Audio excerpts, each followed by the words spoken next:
మీ business విస్తరించాలనుకుంటున్నారా? మార్చి 16-17న హైటెక్స్ లో franchise India biggest ఫ్రో expo. సార్వత్రిక ఎన్నికల ముందు కేంద్ర సర్కార్ అందించే శుభవార్తలేంటి? జనాకర్షణ కోసం ఏం చేస్తారు అనే ప్రశ్నల నేపథ్యంలో మహిళా దినోత్సవం వేళ గృహిణులకు మోదీ ప్రభుత్వం మరో గుడ్ న్యూస్ అందించింది. గ్యాస్ సిలిండర్ ధరపై ఇస్తున్న రాయితీ గడువును పెంచింది. అయితే ఈ రాయితీ ఎవరికి వర్తించనుంది? ఎన్ని రోజుల వరకు పెంచింది? సబ్సిడీ సొమ్ము ఎలా జమ చేయనుంది అనే వివరాలు ఒకసారి తెలుసుకుందాం.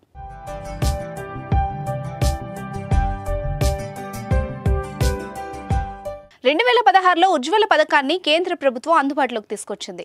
ఈ పథకం ద్వారా గ్యాస్ కనెక్షన్ ఉచితంగా ఇస్తారు. సిలిండర్ను మాత్రం మార్కెట్ ధరకు కొనుగోలు చేయాల్సి ఉంటుంది. 2022లో ఉజ్వల పథకం కింద గ్యాస్ కనెక్షన్ తీసుకున్న వాళ్ళకి ఒక్కో సిలిండర్పై 200 సబ్సిడీని కేంద్రం ప్రకటించింది.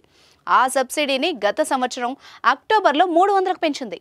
మార్చి 31తో ఈ గడువు ముగియనుంది. అయితే ప్రధాని మోదీ అధ్యక్షతన జరిగిన కేబినెట్ సమావేశంలో కీలక నిర్ణయం తీసుకున్నారు.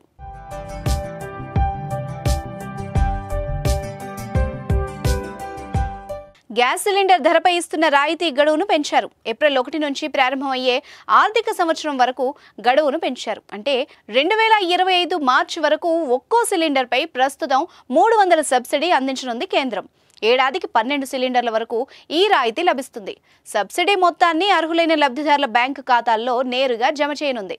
దీంతో 10 కోట్ల కుటుంబాలకు ప్రయోజనం చేకూరనుందని కేంద్ర మంత్రి పీయూష్ గోయల్ వెల్లడించారు. ప్రభుత్వ ఖజానాపై 12,000 కోట్ల భారం పడనుందని వివరించారు.